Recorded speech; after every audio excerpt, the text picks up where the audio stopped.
estou só, sentindo-me cansada, preocupações perturbam o meu coração. Então me acalmo, espero em silêncio Jesus chegar e sentar-se junto a mim. Neste momento tudo se transforma. Me sinto forte ao lado dessa luz. É tanto amor, consolo e esperança. Então me rendo nos braços de Jesus. Ele me leva sobre as montanhas, me faz andar sobre mares, tempestades. Estou seguro, não vou mais desistir. Jesus me ama mais do que eu posso ser.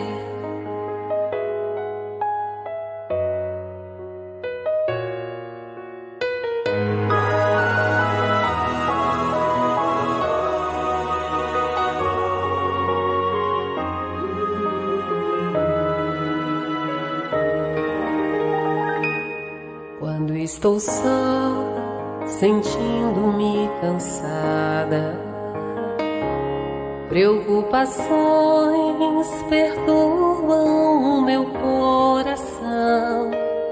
Então me acalmo, espero em silêncio Jesus chegar e sentar-se junto a mim. Neste momento tudo se transforma.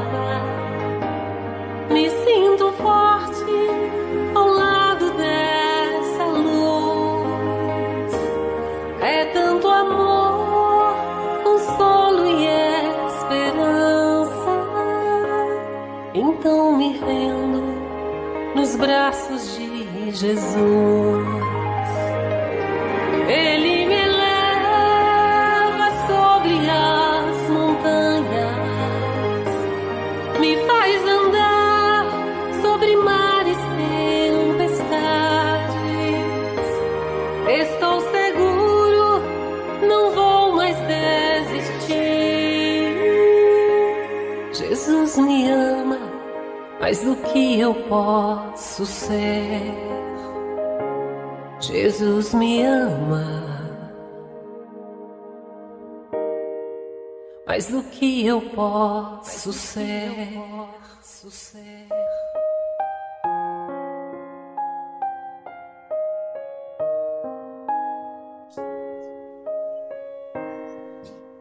Então, boa noite a todos, sejam bem-vindos à nossa edição de hoje do Refletindo com Jesus 360 graus.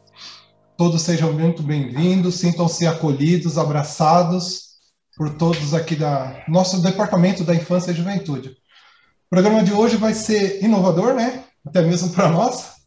E nós vamos tentar trazer hoje do tema família, numa visão 360 graus. Ou seja, a gente vai discutir um pouquinho de família através da filosofia, da psicologia, do direito, da religião. E depois a gente vai abrir aqui para todos para a gente poder conversar um pouquinho sobre a questão da sociedade, né? Como é que a gente está vendo aí na nossa sociedade. E o legal de estar online hoje é que a gente tem o pessoal lá de Ribeirão Preto, tem o pessoal de Santo André e de outras localidades aí. Tem a nossa colega a Maricela, que está lá no litoral, né, Mari? E aí a gente vai poder também até passear um pouquinho dentro dessa questão da localização também, se surte, né, algum efeito dessa questão de desenvolvimento ou definições de família. Tudo bem? Então, para iniciar o nosso programa de hoje, eu vou convidar a Laudete para fazer o nosso envolvimento, né, nossa ligação com o plano espiritual, e que assim a gente possa ter um programa bem bacana para todo mundo. Laudete, minha amiga. Então, boa noite a todos, que a paz do Mestre possa nos envolver neste momento. E vamos convidando que neste momento os nossos corações se abram em amor, em carinho, em benevolência. E vamos convidando que as equipes responsáveis por este nosso trabalho, refletindo com Jesus, as equipes dos psicólogos, dos terapeutas, da espiritualidade amiga, dos psicanalistas, esteja aqui presente, nos entrelaçando nesta oportunidade de podermos explanarmos este tema tão importante sobre a família. Vamos convidando que o Dr. Bezerra de Menezes, André Luiz, nos envolvendo com a nossa Mãe Santíssima Maria de Nazaré, a esta mãe, que no qual é mãe de toda a humanidade, que é mãe de todas as famílias, e que seu foco de luz, mãe, esteja aqui conosco nesta oportunidade para sermos iluminados, que todos esses nossos companheiros profissionais da área da família, no direito, na psicologia, que a tua luz, mãe, possa abençoá-los, os iluminá-los, para que possam nos trazerem realmente referências, para sermos os condutores daqueles que nos procuram, daqueles que nos confiam, e, acima de tudo, no conhecimento do amor da essência da tua luz, mãe. Entrelaçados na tua luz, que possamos irmos ao encontro do nosso Mestre Jesus. E aqui, Jesus, estamos reunidos nesta noite para refletirmos as tuas pegadas que deixaste como sendo a família, a melhor oportunidade de nós evoluirmos, de nós nos conhecermos como indivíduos, como cidadão e também como instrumentos de paz. Entrelaçados no teu amor, Jesus, que nos direcione até o nosso Pai da vida, que no qual nós te pedimos a permissão, para que todos nós sejamos iluminados neste tema tão importante, Pai, que vós tem conosco, como sendo o único caminho que iremos chegar até o nosso Pai da vida, e que no qual nós te dizemos, Pai nosso que estais nos céus, santificado seja o vosso nome, venha a nós o vosso reino, seja feita a vossa vontade, assim na terra como ela é feita em todo o universo. O pão nosso de cada dia dai-nos hoje e sempre. Perdoa as nossas dívidas, à medida que nós saberemos perdoarmos os nossos devedores, e não nos deixes cair nas tentações, e livrai-nos de todos os males, pois sabemos que tu é o poder, o reino e a glória para todo sempre. Em teu nome, Pai, em teu nome, Mestre, nós damos por aberto esta nossa reunião da noite de hoje, entregando aos companheiros o seguimento da nossa tarefa desta noite. Que assim seja. Obrigada, Senhor.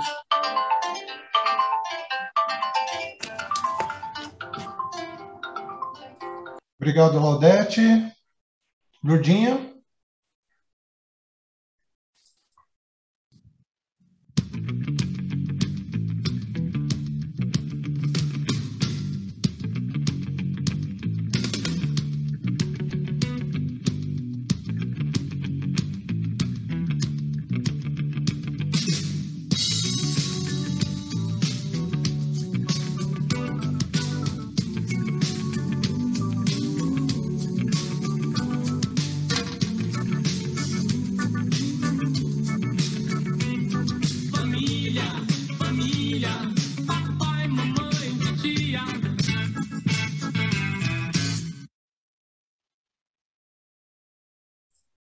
Obrigado, Lourdinha. O objetivo do encontro de hoje, não sei se teria como propósito, né, da gente meio que atualizar esses conceitos ou definições de família, ou tentar desconstruir conceitos antigos, né, porque é um tema, eu acho que a família é um organismo tão vivo, que acho que a cada 10, 15, 20 anos ela vai se mudando, vai se modificando, E me parece, né, com os tempos aí assistindo, refletindo com Jesus, que a gente ainda tem um pouco dessa questão dos conceitos antigos enraizado quando a gente fala de família hoje, né? Então a gente começa a ver aquela questão construção, mamãe, papai, filhinho e filhinha, e hoje talvez esse filhinho não é mais filhinho, é filhinha, né? Aí a criança que a Isa trouxe domingo passado, né, Ana, que a gente precisa consertar, que aquela criança lá não se enquadra aos moldes da família, não se enquadra aos moldes da escola, e aí como é que a gente faz? Então, para a gente tentar pegar um gancho aqui, eu vou tentar trazer uma introdução para que a gente parta, que a gente consiga partir através dessa introdução para o nosso debate de hoje, ok? Deixa eu tentar aqui compartilhar.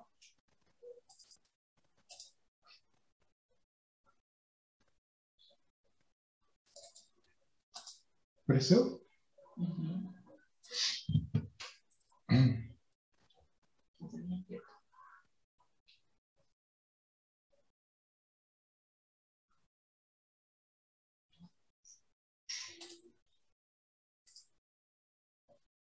Bom, então vamos lá, gente. Refletindo de hoje, 360 graus, tema família. Até um pouquinho tempo atrás, não faz muito tempo, a gente olhava para o céu, via as estrelas, e aí a gente começa a descobrir que essas estrelas não são estrelas somente, são planetas, são mundos. E aí a gente indaga qual que é a finalidade desses planetas jogados a esmo no espaço. E aí quando a gente tem a concepção que tem a mão de Deus por trás disso, dessa construção, a gente começa a entender também que esses planetas, eles fazem parte de mundos, né? E esses mundos, eles têm o propósito da nossa reencarnação, ou da nossa caminhada evolutiva. Então, até pouco tempo atrás também, né, não faz muito tempo, nós éramos essência espiritual e passeamos pelos mundos primitivos, mundo ad hoc, conseguimos o nosso livre-arbítrio e assim saímos caminhando a nossa evolução. Aqueles que nunca erraram, que nunca faliram, caminham pelos mundos fluídicos, mundos celestes, e outros como nós, né, que pisamos na bola, não fizemos a lição de casa como deveríamos, passamos pelo mundo de provas e expiações. Eu quero acreditar que, dentro desses mundos de provas e expiações, escolhemos o planeta Terra para reencarnar. Quero acreditar. E quando escolhemos o planeta Terra para reencarnar, também escolhemos, quero acreditar, um continente. Dentro desse continente, também um país. Por quê? Porque cada país, cada continente, né, nós trazemos já do plano espiritual as leis morais enraizadas no nossa mente, no nosso perispírito gravado, e aí nós vamos ter que se adaptar dentro da cultura, no caso nosso Brasil, estado de São Paulo, outros estados aqui que nós estamos online, cidade de Santo André, outras cidades também, e cada um desses tem a cultura. E dentro dessas culturas também nós temos as leis humanas que vão reger o nosso comportamento. No tema de hoje, como é que seria a cultura familiar nos diferentes aspectos aí dos diferentes países, estados, municípios, e como é que é a lei humana regendo essa questão da sociedade, no caso da família. Então, se a gente for pegar aí pelo tempo, aí eu já convido o Marcos Vinícius para conversar com a gente, dessa questão aí, Marcos, do mundo aí, desde a filosofia aí, dos antigos, né, ateniense, Platão, Sócrates, vindo, como é que era visto a cultura da família, né? Como é que a questão da filosofia abarcava essa questão de família, ou nem tinha família? Boa noite a todos. Mais uma vez, obrigado aí pela oportunidade de estar com vocês. É sempre uma alegria estar, né, com pessoas que a gente tem afinidade, né, de ideais. E, então, né, eu vou, né, na minha fala, primeiro, antes de adentrar um pouco nesse percurso filosófico, né, primeiro a gente precisa ter a ideia de que a família, ela é uma construção, né, a ideia de família, ela é uma construção histórica, e, portanto, ela, por ser uma construção histórica, ela passou por mudanças, né? Bom, primeiro, houve períodos em que a família nem era estruturada, né? Então, eu vou começar primeiro com uma breve apresentação, mais do ponto de vista mais antropológico, né? Se a gente retomar, por exemplo, a Lévi-Strauss, quando ele vai dizer que é justamente com a construção da família que a gente tem uma passagem da natureza para a cultura, né? Então, antes da gente estabelecer como humanidade, como seres humanos, nós éramos uma horda de primatas, né? Em sociedades que o Lévi-Strauss vão dizer que são sub-humanas, né? Então, a humanidade, né, vai se estabelecer a partir do momento que a família começa a se constituir, segundo ele, né? Então, a família ela é, primeiro, fundamental do ponto de vista para nós nos estabelecermos enquanto humanos, né? Nós vamos discutir depois do ponto de vista espiritual, né? Quando a gente percorre os diferentes reinos e a gente adentra no reino nominal, né? Parte do nosso processo evolutivo, né? Quer dizer, fazendo uma fusão entre o que a doutrina espírita fala e com o que o Lévi-Strauss, né?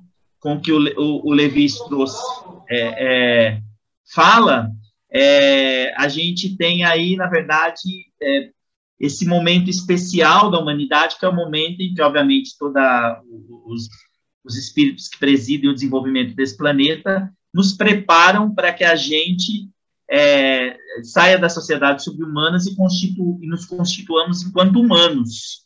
E dentro desse processo, a formação da família é fundamental. O Lévi-Strauss vai dizer, né, que quando nós nos encontrávamos ainda como sub-humanos, nós éramos um grupo, uma horda promíscua com o macho dominante, em que os seres interagiam sem nenhum tipo de vínculo entre as criaturas.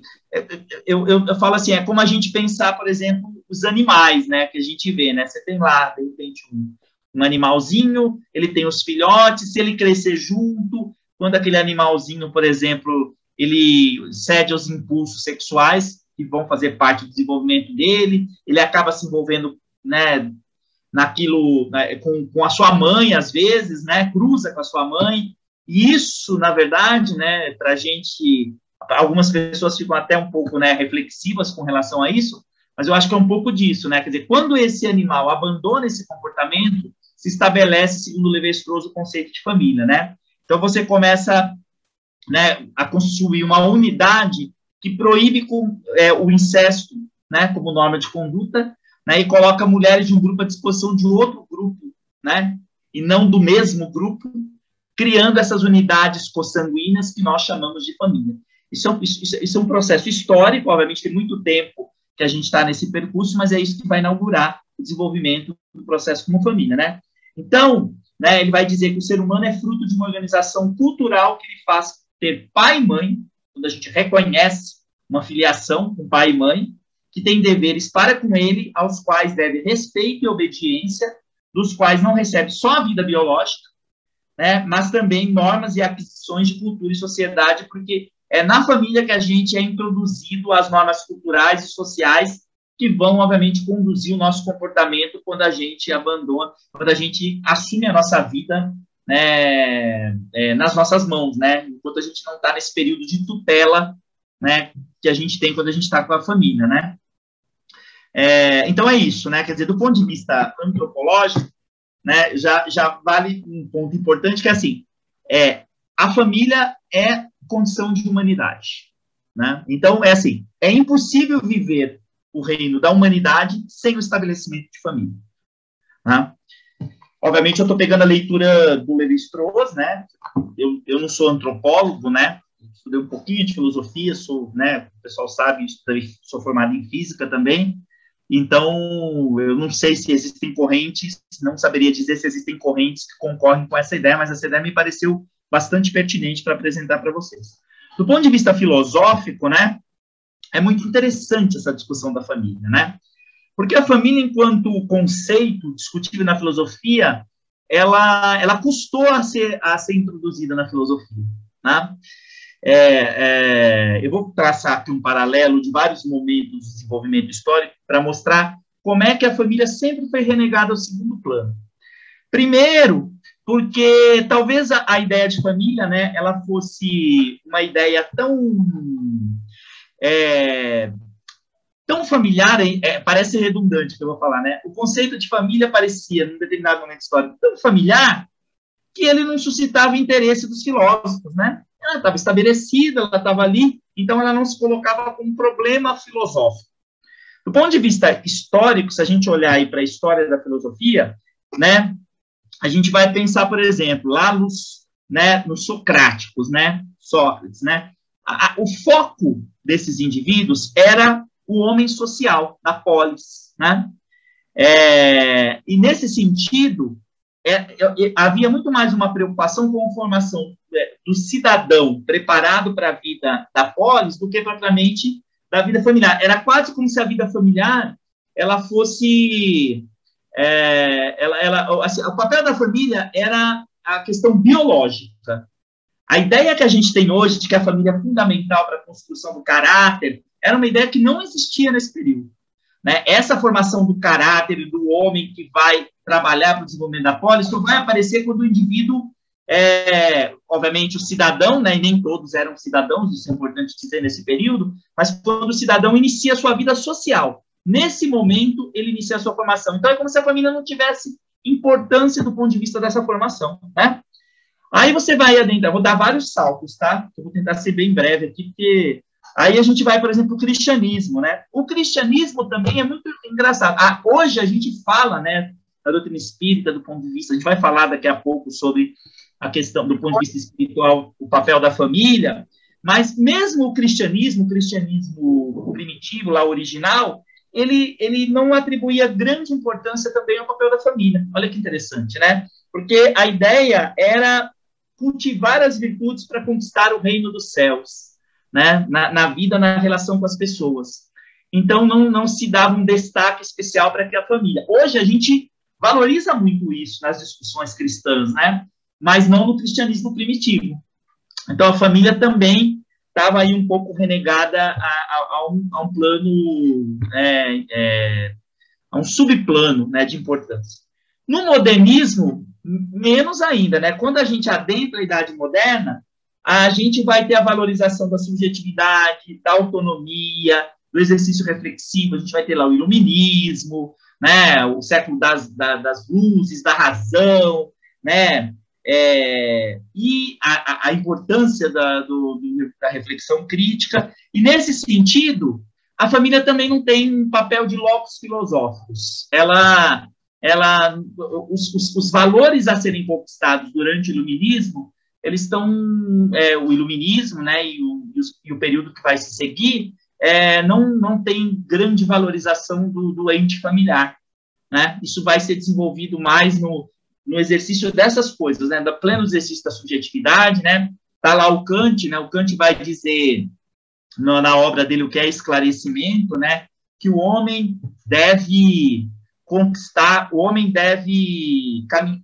Ele não vai dizer exatamente com esses termos, mas assim, né? É preciso tomar a vida nas suas próprias mãos e caminhar né, sem a gente ficar dependendo de outras pessoas. Não, é preciso que o homem saia de sua minoridade intelectual, vai dizer o Kant, né? No sentido de fazer pleno uso da autonomia, não depender, obviamente, das outras pessoas. Então, isso é uma coisa muito mais pessoal do que coletiva, né? Eu tenho que me esforçar individualmente para me imbuir desses valores iluministas que valorizam a razão. Então, também a família não tem aí um papel muito central. É interessante a gente perceber isso, né? Como a família, essa discussão, a ideia que a gente faz hoje da discussão da importância da família, ela é uma discussão absolutamente recente, né? No século XIX, a gente tem um foco principalmente na vida social, né? Também. Então, ele também não é um século muito propício, né? Para reflexão sobre a importância da família no desenvolvimento do indivíduo. A gente vai ter lá, sei lá, a filosofia positivista, que vai, inclusive, falar da física social no positivismo, da sociedade positiva, sempre valorizando o social e não o indivíduo. E aí, olhando para a sociedade, não entendendo a família como uma micro-representação da sociedade. Essa visão não se tinha nesse período, né? Aí você tem o capitalismo, né? Quando você tem ali primeira manifestação, quando o capitalismo começa a se desenvolver, quando você tem a Revolução Industrial, né? Aí sim, né, no capitalismo, total aprofundamento do individualismo e do hedonismo, da valorização dos prazeres, das conquistas, também exclusão da discussão da família.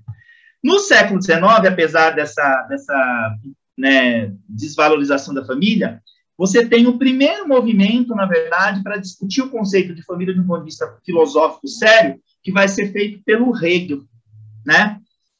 O Hegel vai, na sua abordagem da filosofia do direito, trazer a discussão da família, né? O Hegel vai dizer, deixa eu só buscar aqui, só um minuto. O Hegel vai dizer que a família é a instituição mais imediata da eticidade, desenvolvimento dos valores éticos, já se aproximando um pouco do que a gente tem hoje, do sistema de costumes de uma época que efetiva o conceito de liberdade dentro de seus limites espaço-temporais. Então, ele já vai apontar um pouco na ideia de que é dentro da família que o sistema de costumes se estabelece, reconhecendo a importância da família para a construção dessa ideia, que é um conceito que a gente já se apropria um pouco dele, ele vai adentrar o século XX, o século XXI, e então o Hegel vai inaugurar isso na sua filosofia, né, sendo aí, a gente, não vou dizer que o primeiro, mas aquele que vai deixar um pouco da sua filosofia para poder fazer essa discussão, né? Então, por que num determinado momento, apesar dos interesses, os filósofos vão começar a se interessar pelo tema da família, né? Que é uma discussão, como eu disse, mais recente. Por várias razões, né? Primeiro, isso aqui muito já, eu estou falando de século XX, né? Veja só, nós começamos no século XVIII, do século XVIII até o século XX, uma crença excessiva na valorização da razão, né? A razão vai adentrar o século XX e vai produzir, né, ele vai produzir, por exemplo, as duas guerras. Então, a gente vai ter uma crítica no início do século XX de que para onde essa razão está nos levando, né?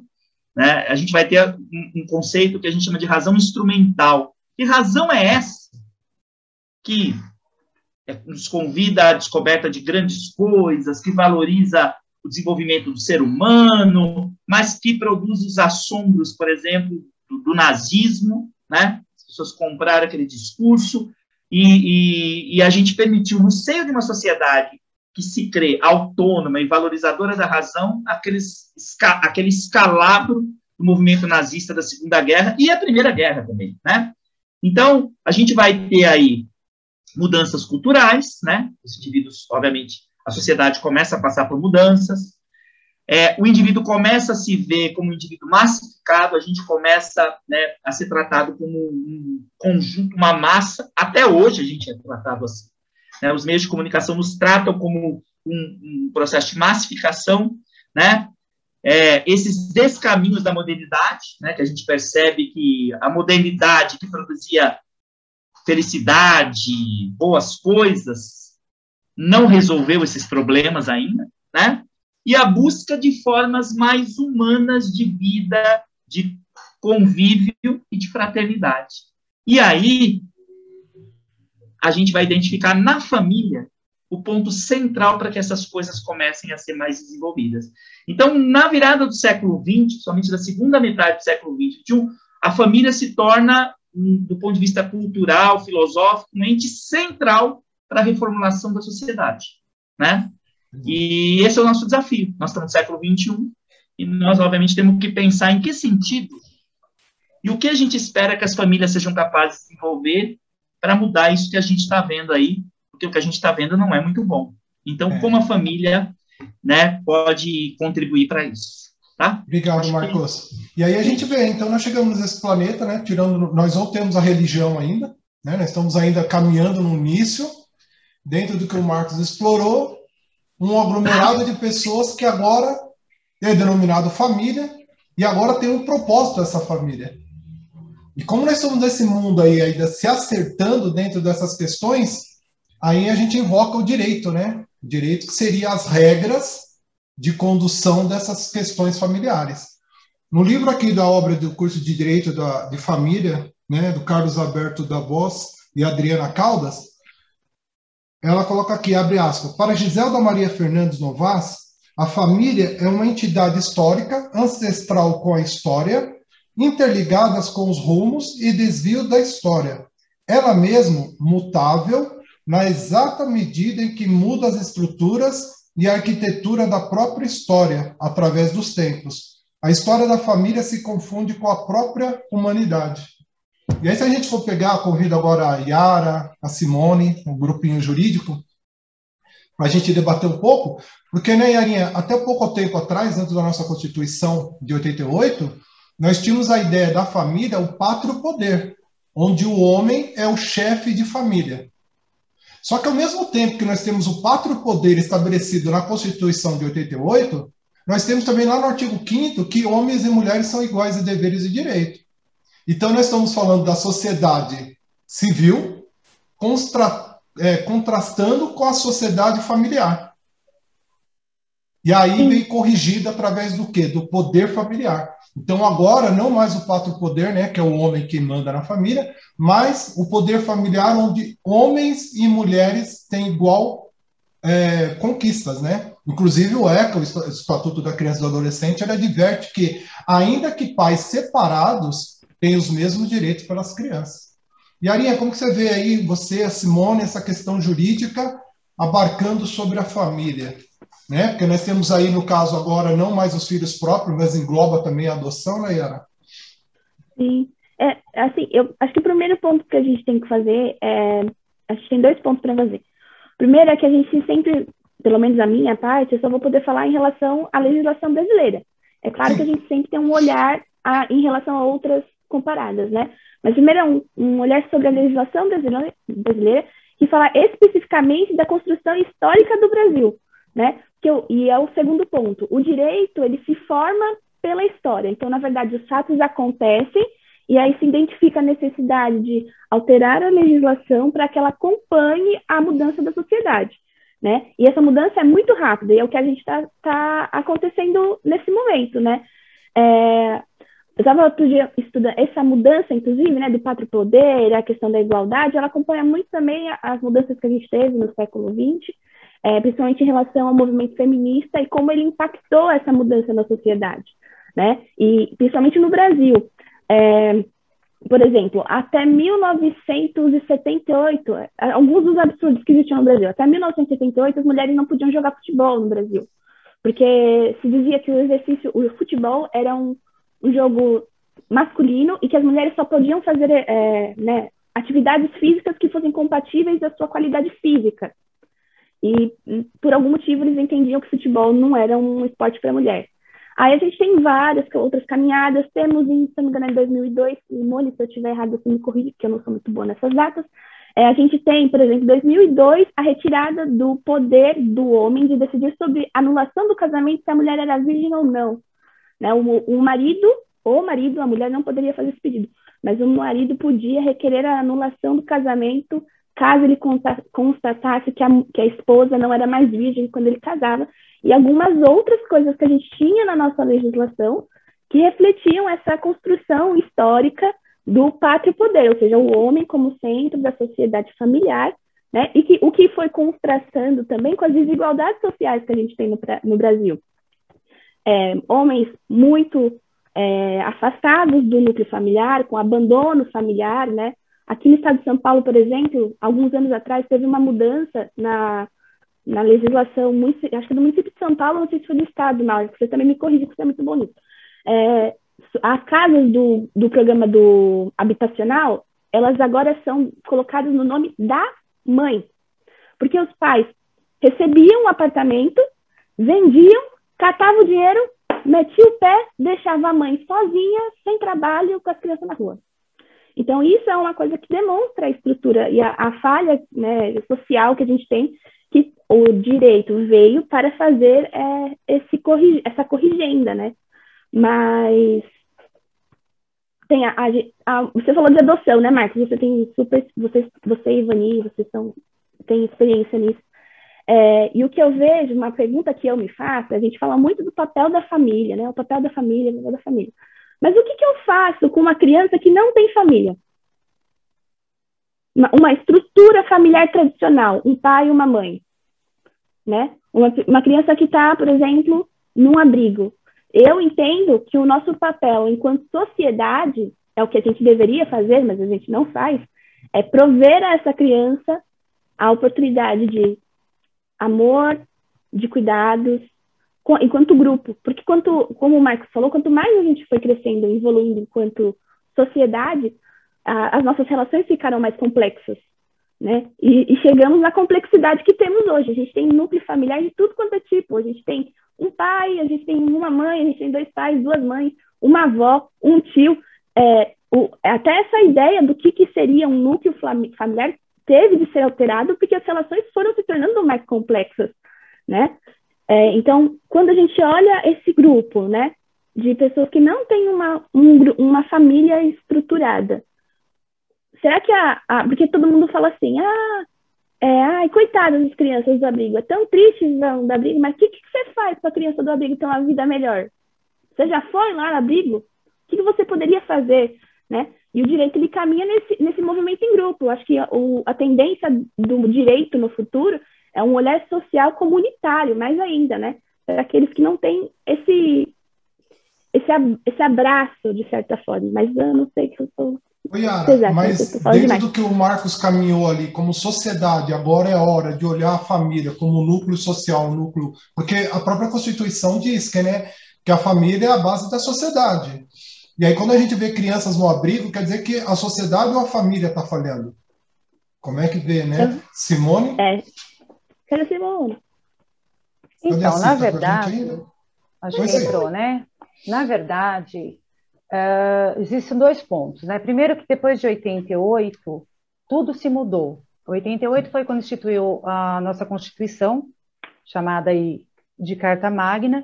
Então, tudo houve uma alteração. Então, aquilo que era pátrio poder masculino não existe mais, o pátrio poder hoje é dos pais. Então, os pais têm os mesmos direitos e os mesmos deveres, né? Com a unificação de homem e mulher, por exemplo, se o homem se necessitar de uma pensão alimentícia e a mulher tiver condições, ela vai suprir isso como uma pensão alimentícia para o homem, coisa que antigamente era só para a mulher. As mulheres que se separam hoje, elas não têm mais o direito à pensão alimentícia, salvo as pessoas de mais idade, né, que nunca trabalharam, têm as suas peculiaridades. As crianças, os filhos, antigamente nós falávamos aí, filho fora do casamento, conhecido de uma forma pejorativa como bastardo. Isso também não existe mais. Então, assim, a sociedade, como disse a Yara, ela cresceu muito, o direito vem se unificando, sempre com um passo atrás, ele nunca consegue acompanhar, é bem difícil. Não existe mais a necessidade do casamento civil para se ter o valor desde que 2 pessoas coabitem na mesma residência com o intuito de constituir uma família, passa-se a ser casados aos olhos da justiça, né? Então, aquela história que era 5 anos também não existe mais. Então, tem uma série de alterações. O que importa, eu acho que para a sociedade, né? A Yara falou dos abrigos, das instituições que acolhem os menores. Pelo ECA, é permitido que você apadrinhe uma criança. Você, às vezes, não tem condições de adotá-la, mas você tem condições de apadrinhá-la. Buscá-la numa sexta, devolvê-la num domingo, né? O que isso é bom e o que isso é ruim para o menor, para a criança, é a grande pergunta, né?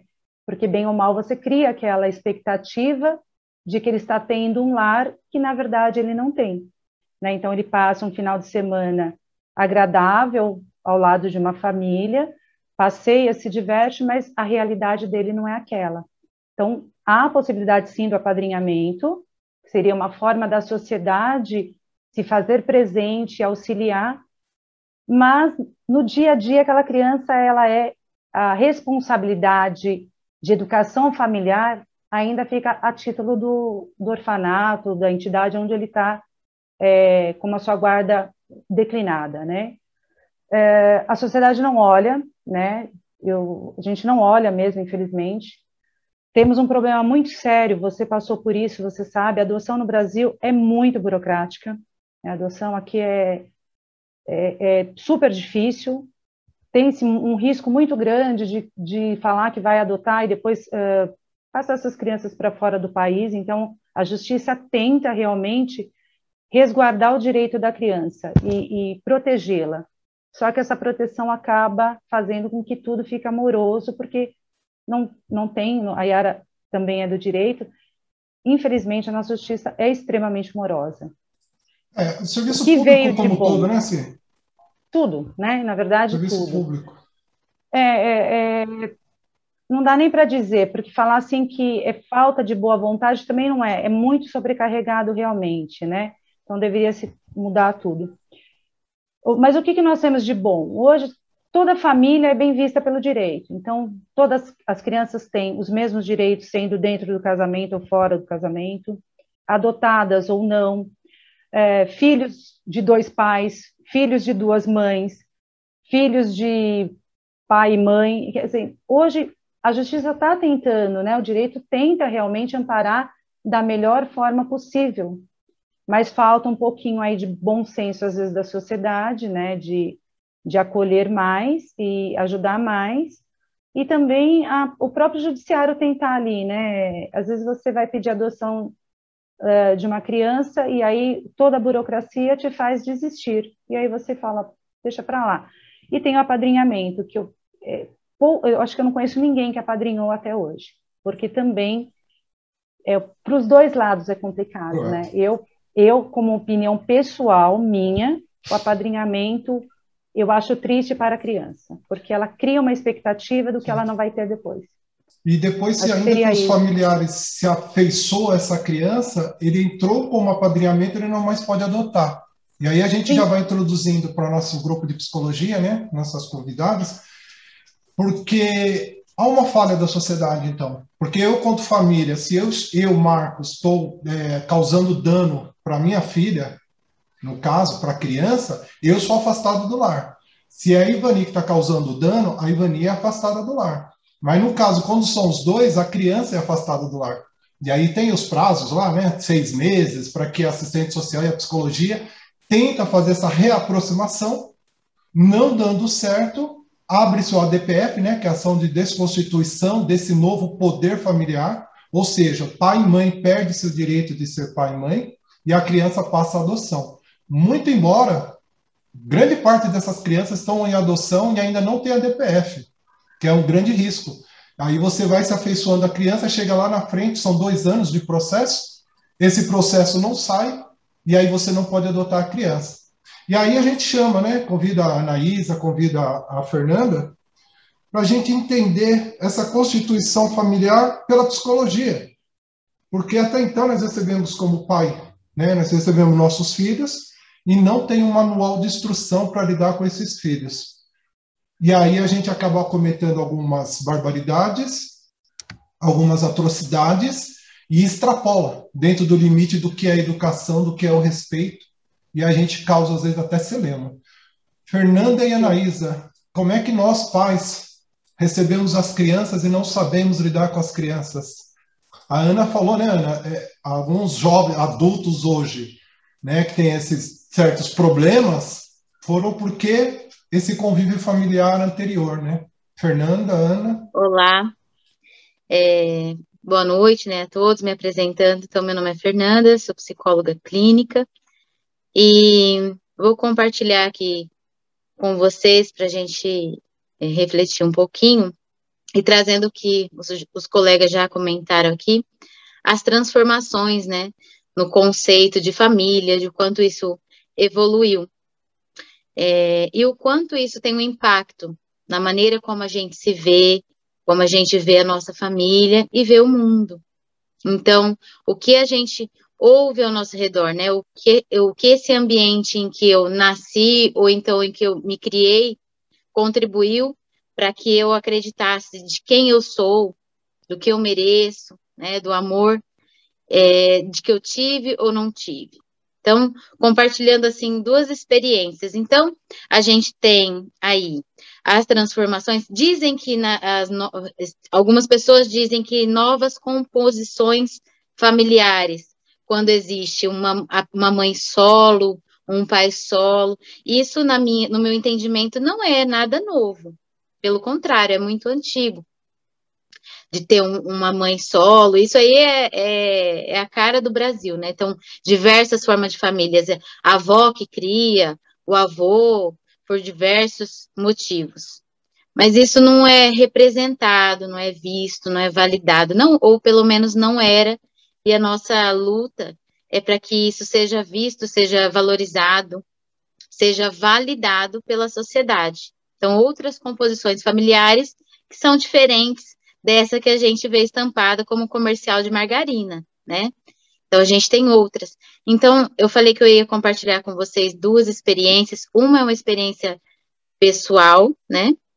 E uma outra experiência foi uma experiência que eu adquiri aí profissional.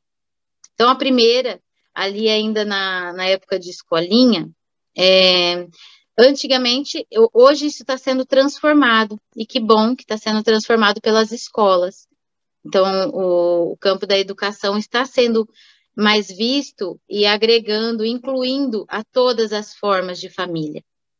Mas antes, se comemoravam o Dia das Mães, o Dia dos Pais, e para as famílias que existia essa composição, tá tudo ótimo, tudo ok, tudo lindo, todo mundo muito feliz.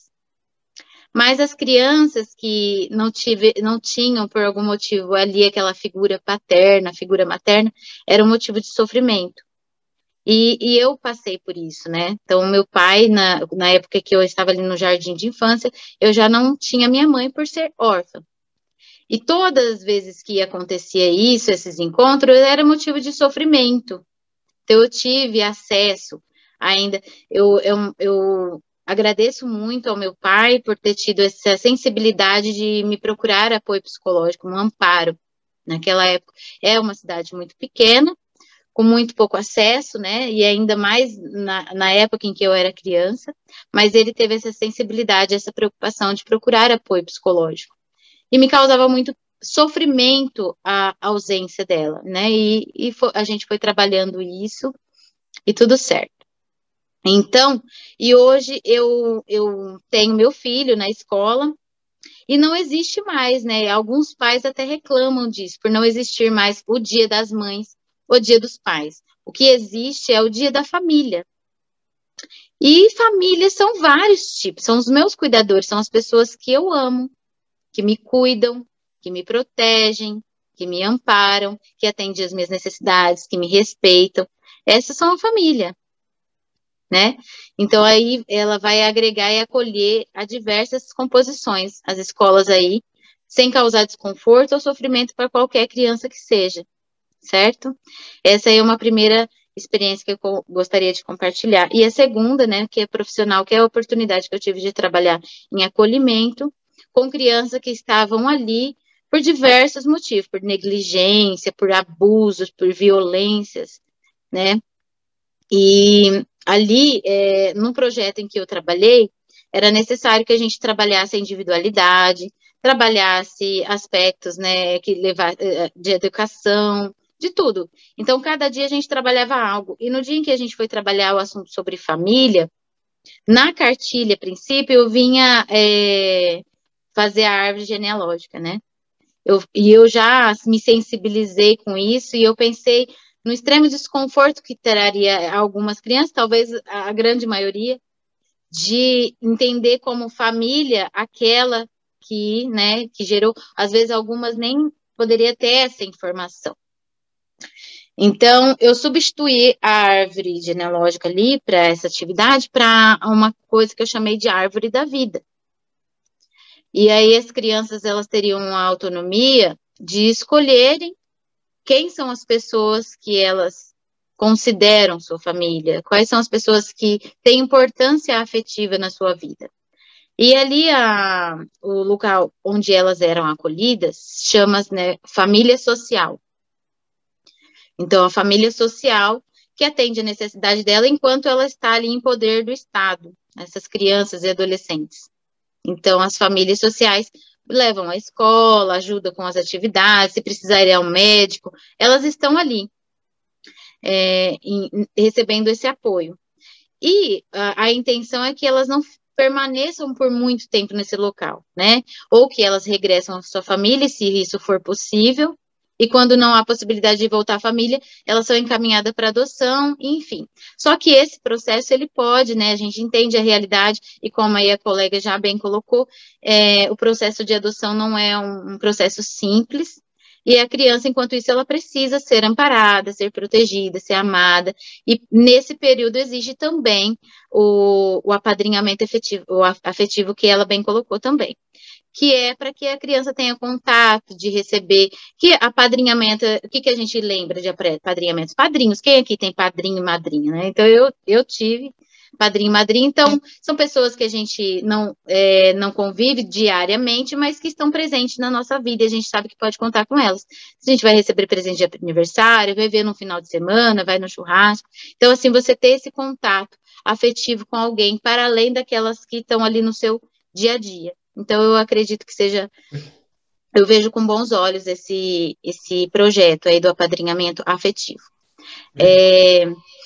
E outra coisa, essas crianças que estavam lá nesse projeto, que elas participaram, então elas colocaram no momento de construir essa árvore da vida, né, que era um tronco sem folhas, e elas poderiam colar ali e colocar o nome. Então, muitas delas colocaram lá no topo dessa árvore a mãe e o pai social, os irmãos que viviam nessa mesma casa, que eram outras crianças acolhidas também, e a grande maioria também colocou a família da qual elas vinham, a família biológica.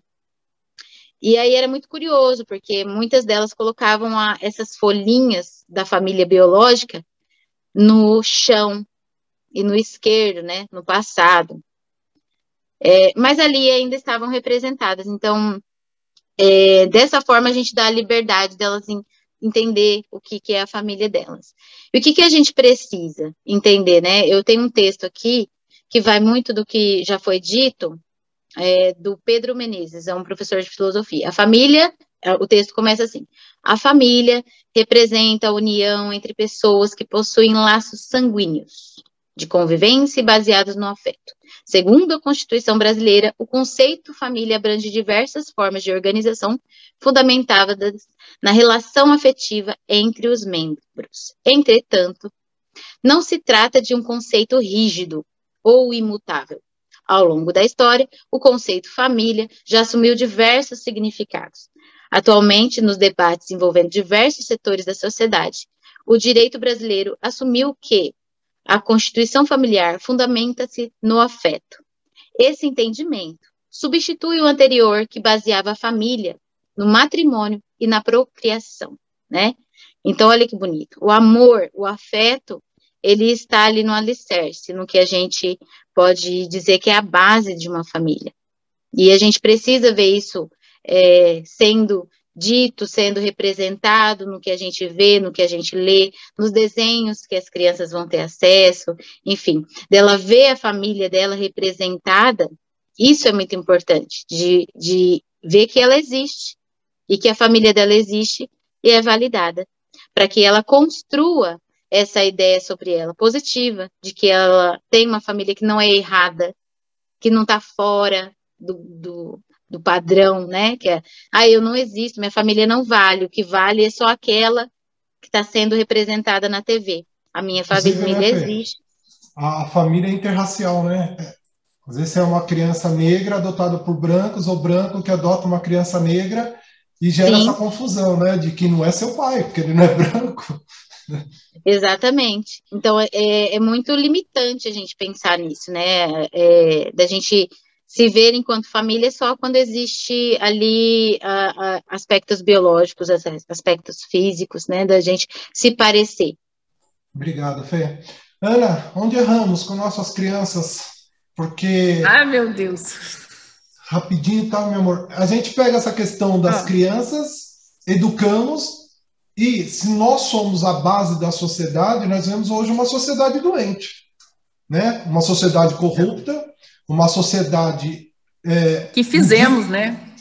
E que aí, fizemos. Eu até brinquei com a Ivani esses dias, falei, vocês, mulheres, não deveriam reclamar de homem nenhum, porque vocês que criaram os homens. Mas, outro dia eu vi uma piadinha falando qual que é o filho que dá mais trabalho. Eu vou sempre falar que é o filho da minha sogra, né? É o que me dá mais trabalho. Marcos, eu estava vendo a Fernanda falar, né? A Fernanda tem muito mais experiência que eu nessa parte, ainda ela fez toda a trajetória dela lá dentro do Ministério Público e atendendo, e passou um filme, assim, de tudo que a gente já trabalha, tem o foco criança, a Fernanda também trabalha com criança, nós esquecemos, eu acho, né, eu falo assim, pelo que a gente vê hoje da sociedade, a gente esqueceu que a criança iria crescer, né, e que ela iria, uma hora ela ia crescer, né, e que ela iria, tá aí, ela ia ter que ter governante, então ela ia ser governante, a gente esqueceu disso, né, que a criança cresce, vira adulto, né, e ela vai fazer parte dessa sociedade, e ela vai fazer essa sociedade. Então, quando a gente fala, quando eu falo muito, né, a gente precisa olhar para a criança, né, e saber que a gente está criando, educando um ser que lá na frente, né, lá quando adulto vai refletir o que é a base aqui, o que foi a base da infância, o respeito.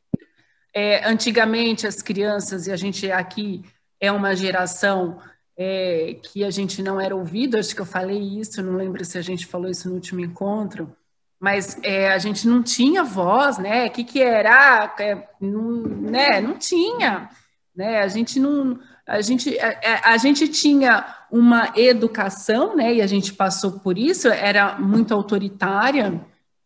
Acredito que a maioria, quando a gente esbarra, né? A gente sempre vê essa educação muito autoritária.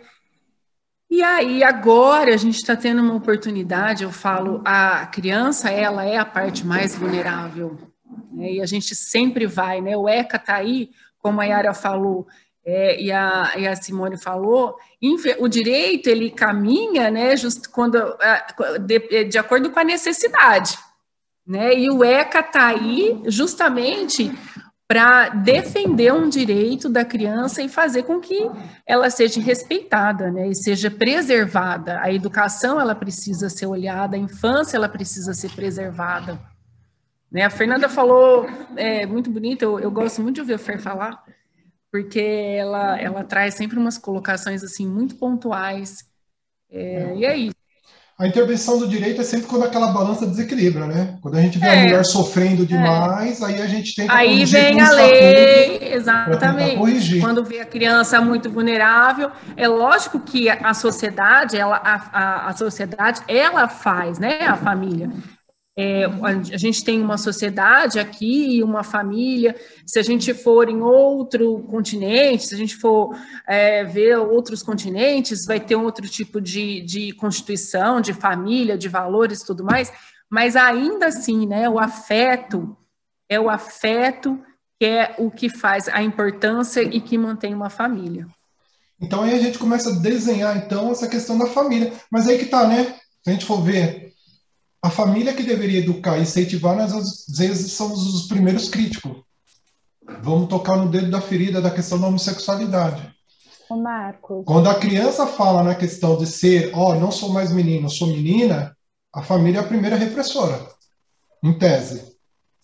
E se a família é a primeira repressora, aquela que não aceita, que não incentiva, sei lá o nome que poderia ser dado, o que a gente vai esperar da sociedade? E hoje nós estamos vendo aí, né? Conversei muito com o Marcos Vinícius sobre isso, a grande quantidade de revelações, né? Parece que hoje ninguém mais tem aquele receio, né? Parece que não, eu sou, bato no peito e assumo, e aí vem as bandeiras, e aí cada vez mais essa bandeira com mais siglas diferenciado, e nós, famílias, estamos preparados para lidar com isso? Né? Então começa já essa estrutura que deveria ser a base da sociedade corrompida. Então, se a família está corrompida, a nossa sociedade logo vai estar corrompida. E aí, fazendo esse paralelo tudo, está faltando alguma coisa. Na construção filosófica, a família, como o Marx colocou, era para ser um meio de criação, aí, de desenvolvimento para uma sociedade melhor. A Ana colocamos aí, a Simone trouxe a Yara, veio a questão da adoção. Se houve adoção, logo a família falhou. Continua-se faltando alguma coisa. Falta o quê mais? Deus. Deixa eu fazer uma pergunta antes, para a Fernanda e para a Ana, a Simone. Simone, eu posso só segurar um pouquinho sua pergunta, porque ainda tem o pessoal do... Não, mas é coisa rápida, é só para não fugir do link que estava. Eu só queria da Fernanda e da Ana saber como que as crianças, se para ela é positivo esse apadrinhamento ou não. Eles acham que tem mais esse contato. Porque é uma coisa que interessa, você saber se é prejudicial ou não para a criança. Sim. Posso responder?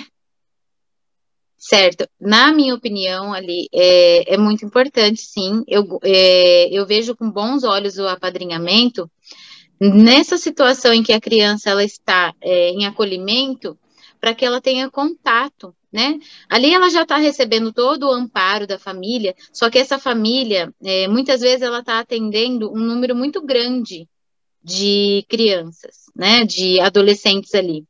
E ela receber esse acolhimento de terceiros, né? De uma outra família que vai ter um tempo para levá-la ao shopping, ter a possibilidade de fazer um passeio.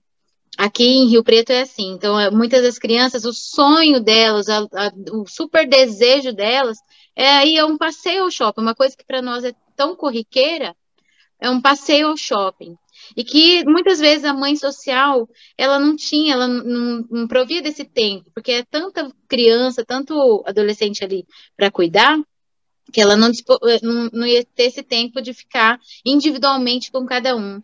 E daí nasceu essa ideia, né, do projeto do apadrinhamento, porque seria ali uma família que teria um interesse de estar com essa criança ou adolescente num momento de lazer, num dia do aniversário aparecer para dar um presente, ou levá-los para um passeio em casa, estar com a família, de receber esse afeto, de ser mesmo padrinhamento, um padrinho e madrinha ali dessa criança e adolescente. Então, eu vejo, sim, de uma forma positiva.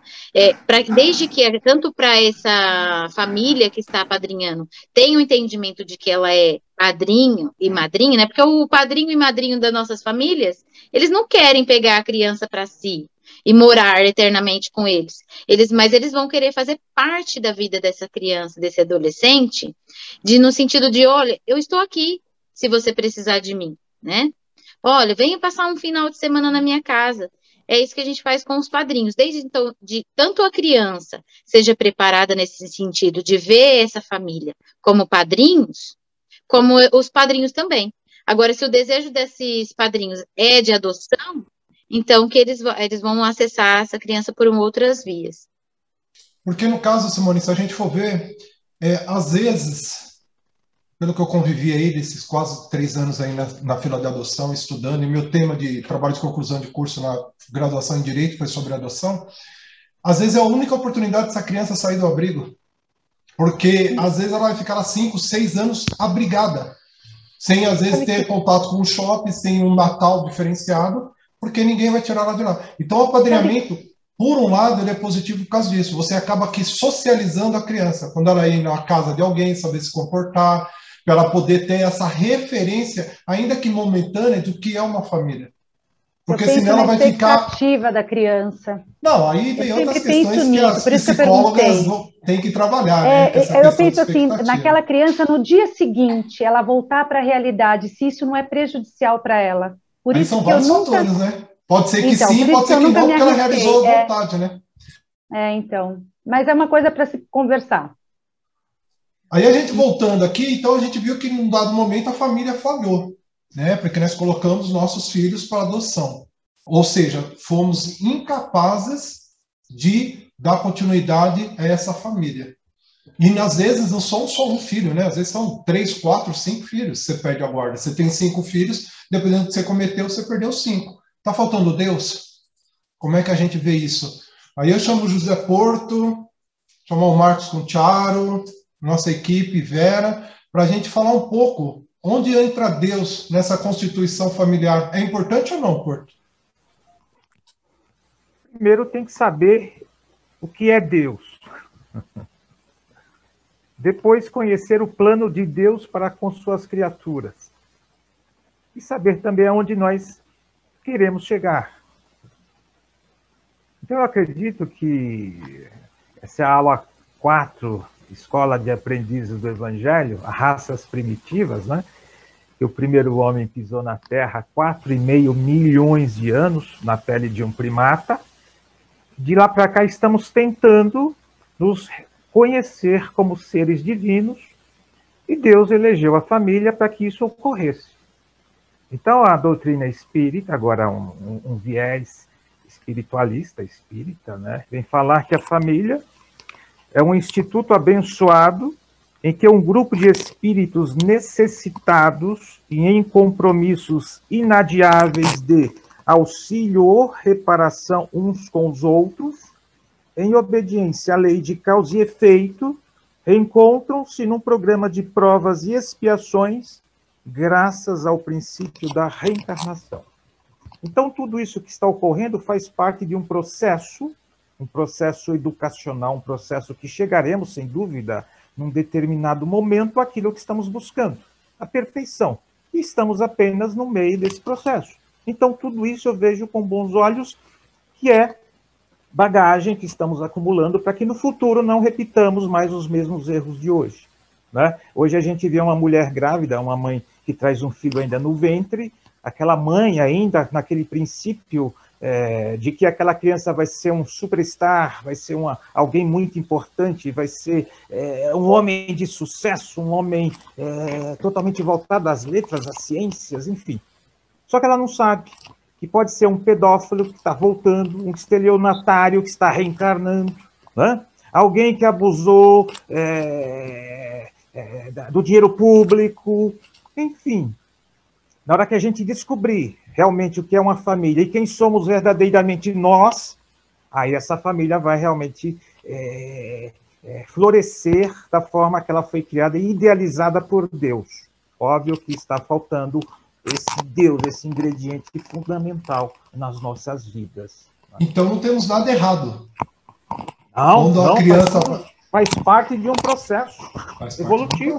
Estamos caminhando. É alguém que passa hoje numa obra que está nascendo, que está nas suas fundações, nos seus alicerces, e fala assim para o mestre: meu amigo, tem certeza que isso aqui vai se tornar um grande edifício? Volte daqui a 2 anos, meu amigo, e você vai ver que obra fundamental estará nesse local. Então eu falo, daqui a vamos dizer assim, algumas décadas, eu acredito, alguns séculos, o homem da Terra será verdadeiramente um homem, uma obra de arte. Então nós estamos vivendo um processo construtivo. Está tudo muito certo, no meu ponto de vista. Perfeito. Paulo Rosa, o direito instituiu de início que o casamento não era para fins de constituição familiar, mas de preservação de patrimônio ou aquisição de patrimônio. Então, o pai da Yarinha ali era dono de Santo André, meu pai era dono de São Caetano, e ele fez com que eu casasse com a Yara. Então, eu com 46 anos, a Yara com 15, pouco importava, porque não tinha conotação sexual, não tinha amor, tinha envolvimento patrimonial. E assim foi feito por muito tempo. Segundo a conduta agora que o Porto nos apresenta, através da religião, através do espiritismo, casamos por amor ou por necessidade, Paulo?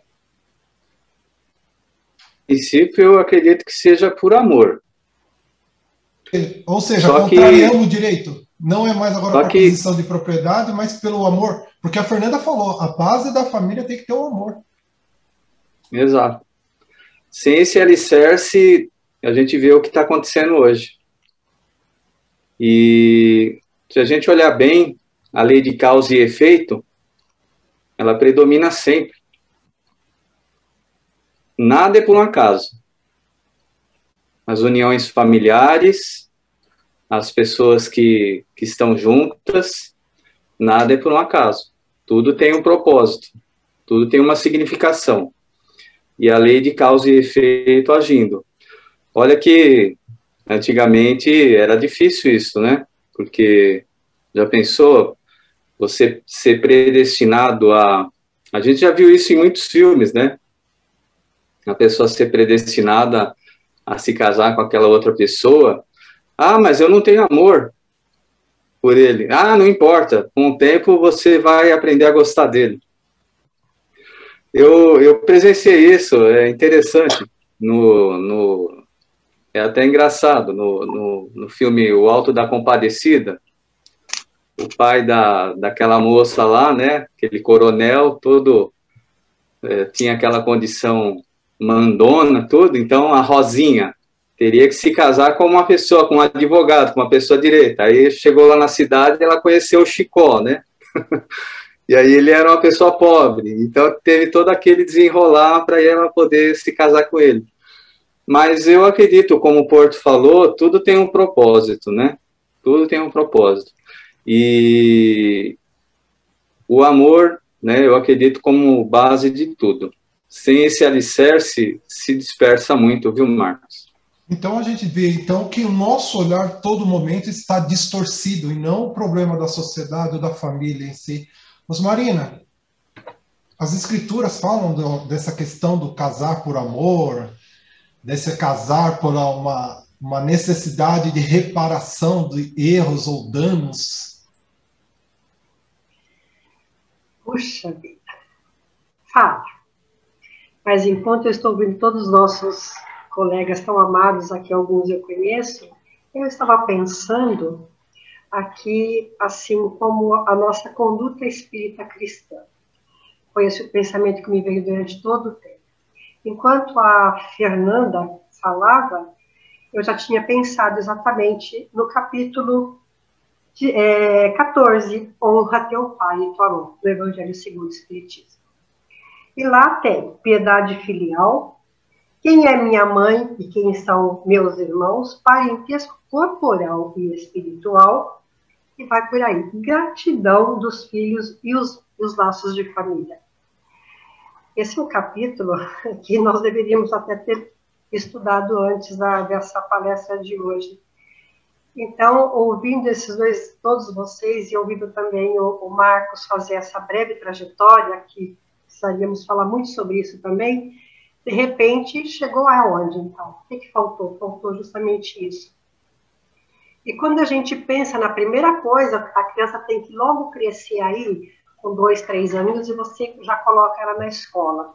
Com família, aqueles que não têm família, às vezes têm ou não têm a oportunidade. A família como instituição social, que a gente conhece, vamos dizer assim. E então, essas crianças vão para a escola. E como a outra irmã disse, acho que Simone disse, a gente não foi a Simone, foi uma outra que disse, que a gente esquece que ela cresce. É lógico, ela vai crescer, daí ela aprende a lidar com isso. Então, a gente realmente esquece. Então, a escola, por exemplo, nunca nos ensinou, e continua a não ensinar, em sua maioria, a educação. Ela não ensina religião, mas não a religião como instituição, mas como educação moral do ser.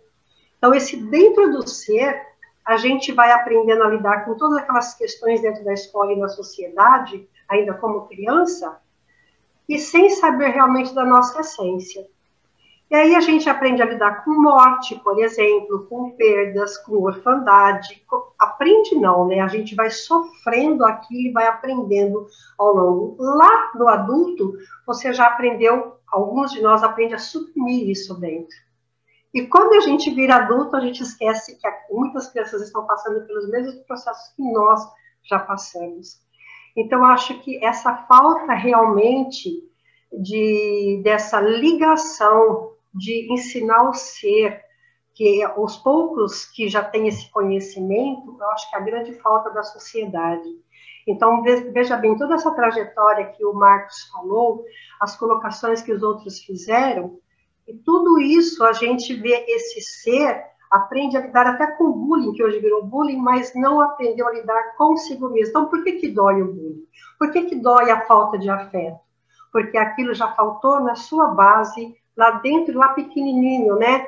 Às vezes até quando nasceu, dentro de uma família, a família carnal, né? O parentesco corporal, ou se for num outro tipo de família, num parentesco espiritual. Então, a gente sente isso.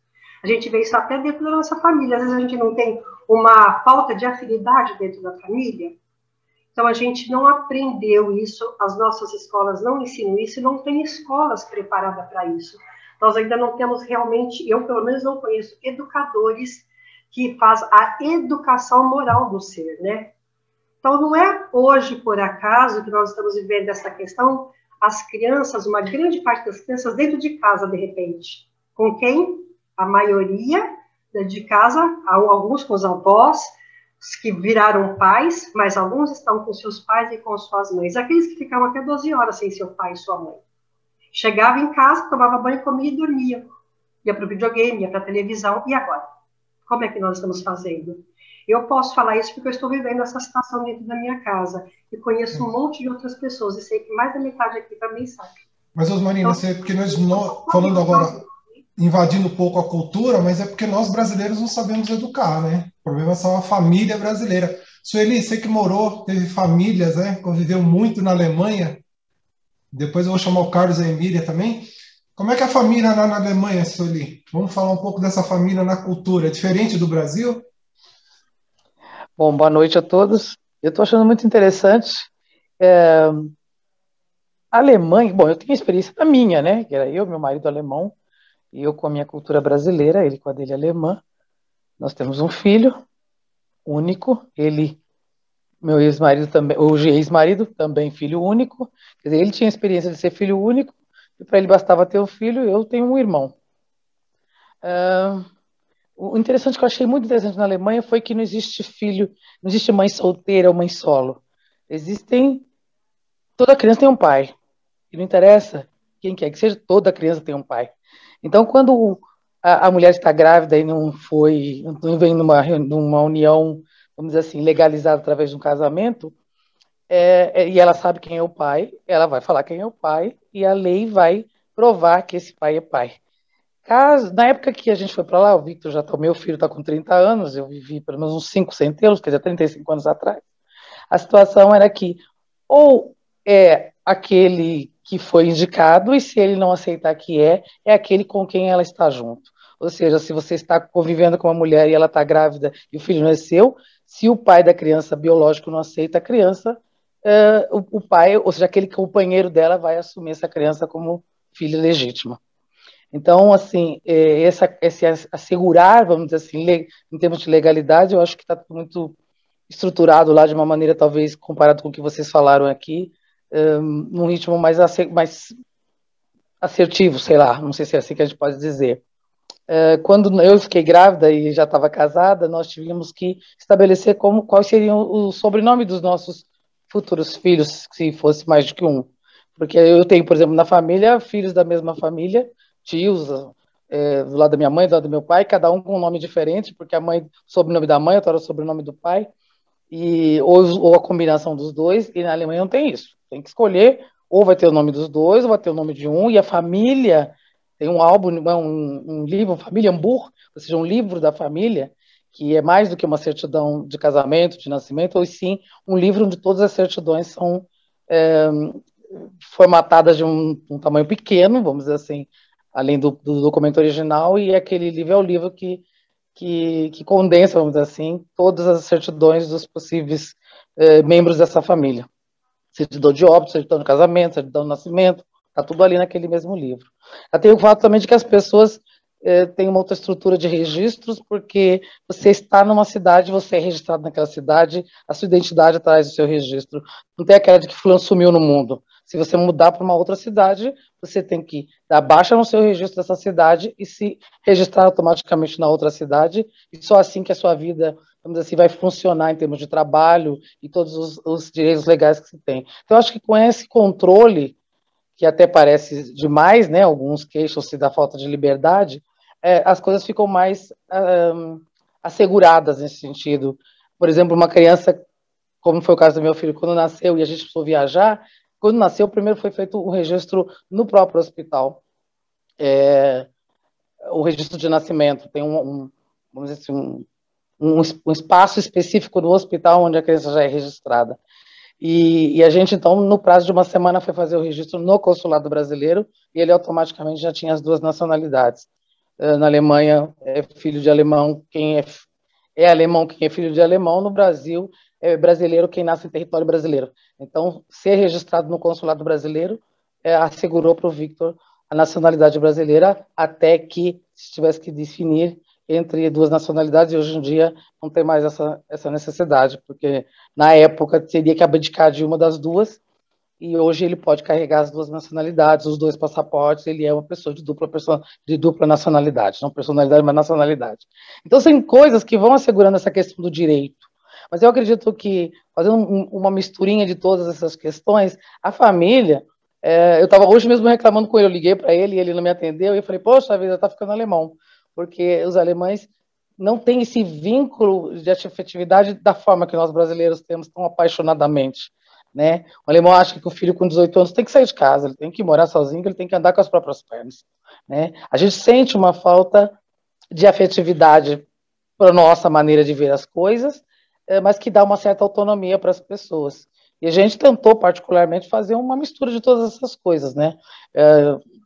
Hoje ele está lá e eu estou aqui. Então, assim, eu vejo que muitos apegos, muitas dificuldades que a família afetivamente tem no Brasil, talvez eu tenha me tornado muito alemã nesse sentido, mas eu acho que eu sempre fui assim. Eu não tenho, porque eu pensei que um dia eu fui embora. Eu deixei a minha família brasileira para ir morar no exterior. Então, eu não posso privar meu filho disso. Então, acho que essa questão da empatia, independente de ser nossos filhos ou não, é de grande importância. A gente tem que pensar no que é bom para aquela pessoa. E como espírita, eu acho que mais ainda, porque a gente sabe que a gente tem um vínculo que que subsiste a essa vida, que já vem de outros vínculos anteriores, sejam eles de afetividade extremamente positiva, ou seja, até de não vou dizer inimizade, mas de conflitante, né? De desafetos que precisam se tornar afetos. E a gente não é dono de ninguém. Então, são muitos detalhes que eu acho que o Espiritismo traz para a gente uma luz muito grande de como ver as coisas e aceitar essas coisas que emocionalmente a gente tem dificuldade de aceitar. Então, eu falo para ele está lá na Alemanha, mas ele é 100% brasileiro.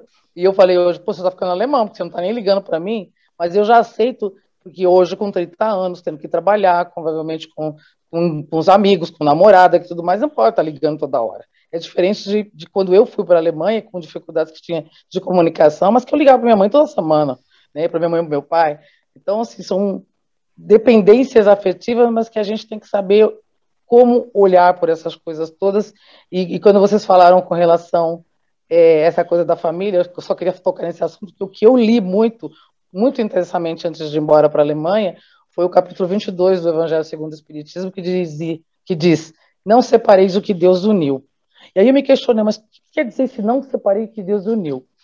Deus é amor. O amor nunca separa. Não tem distância, não tem tempo, não tem cultura, não tem direitos, não tem nada que modifique as questões amorosas.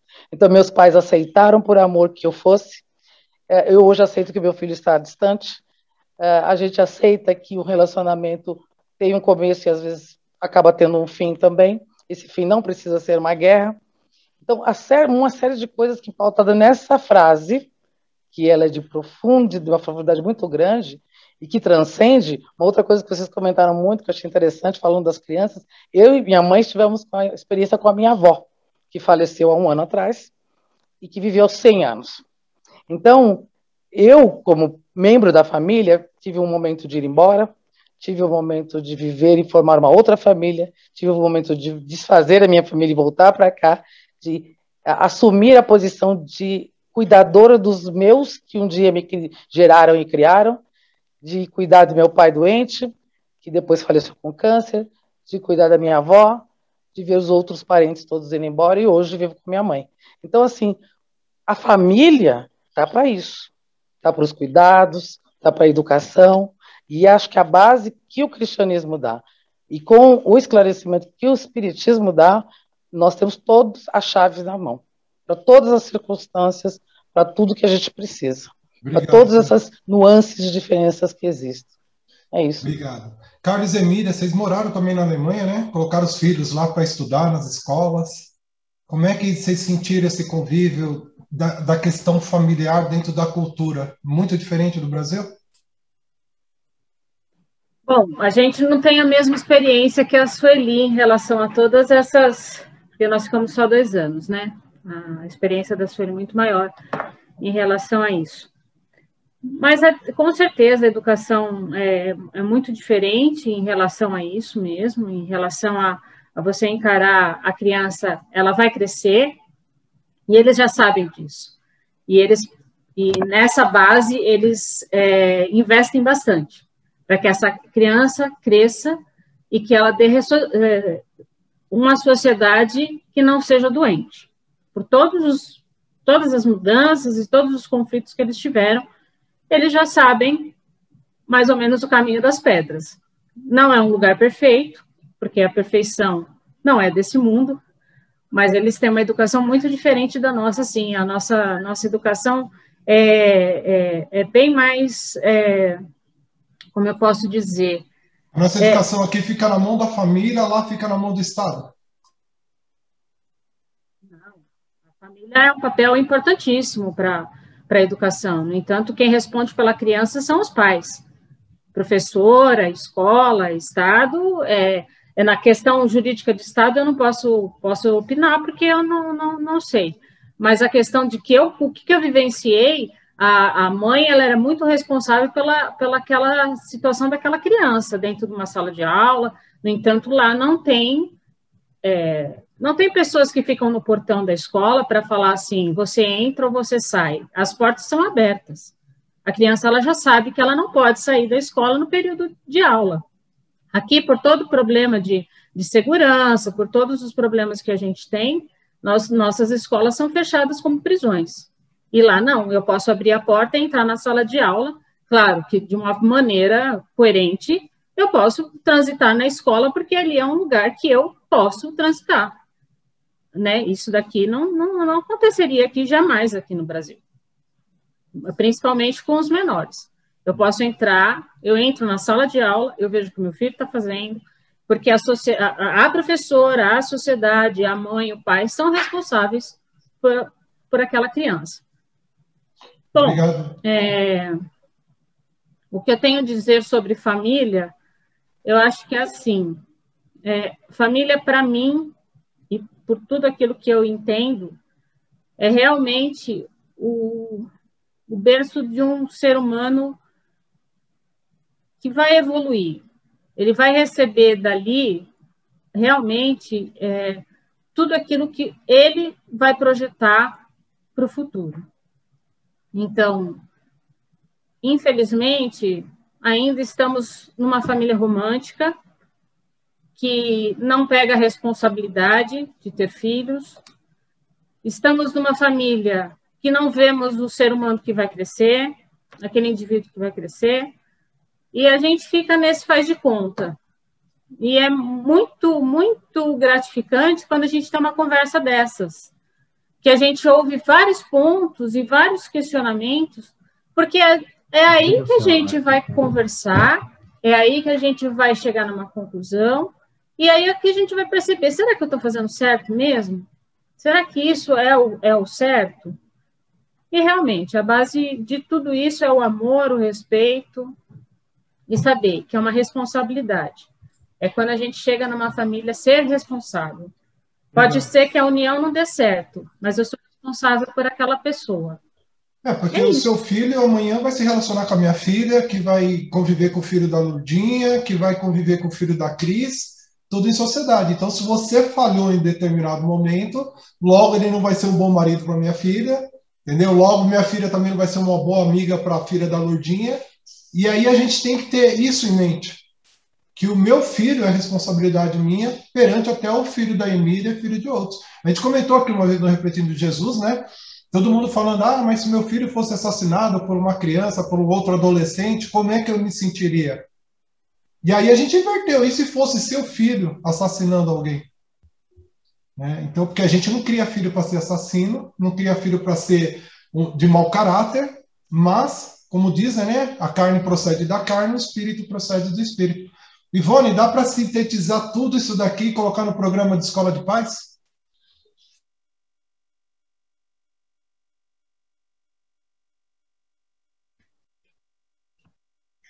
Dá sim, Marcos, dá para a gente trabalhar nesse tema sim. Aliás, a gente já faz isso, né? A gente já trabalha muito com esse tema família. Então, tudo que foi falado aqui vai ser assim, muito, muito proveitoso, com certeza. Todos os pontos, tanto jurídico como da parte psicológica, tudo vai ser muito bem aproveitado, sim. Porque a Sueli falou uma coisa que é bem interessante, né? Quando a intervenção do Estado, né? Que aqui é o caso com a Sueli, com a Cris, tem um filho com ela, daqui a pouco tem um filho com a Lourdinha, daí muda de cidade, tem um filho com o outro, e pelo que a Sueli colocou ali no Estado, não, né? Na Alemanha, você é registrado na cidade, o que você aprontar fica ali na cidade, né? Então, até que ponto a intervenção do Estado se faz necessário na questão da família? Porque nós falamos, né? Somos a base da sociedade e temos que voltar. Para fechar, Marcos, oi. Posso fazer um comentário? Pode. Gostaria de comentar aí a fala da Osmarina. Ela estava falando sobre ela sentir essa falta de que a educação, que a escola, ela participasse nessa construção moral e que as crianças desenvolvessem capacidade de lidar com essas emoções, né? De empatia, de entender o outro, de entender os seus próprios sentimentos. E isso seria realmente o ideal, é um sonho, né? De que as escolas trabalhassem isso. Deixar isso ao encargo apenas da família, é importante que a família trabalhe isso, é claro, ela é o primeiro núcleo aí que essa criança nasce e tem contato, mas a gente sabe, né, que a gente não pode fechar os olhos para a realidade que a gente vive. Então, tem diversas famílias que são aí desadequadas, né, então elas são famílias desestruturadas. E nesse sentido, quando a escola ela vem complementar isso, ela vem também agregar e participar nesse sentido, é muito válido e é muito importante, porque ensinar matemática, português é importante, mas a gente também aprender a lidar com as nossas emoções, aprender sobre empatia, é algo fundamental enquanto ser humano, né? Então, antes de eu ser um bom profissional, de saber cálculo, saber português, saber falar corretamente, né?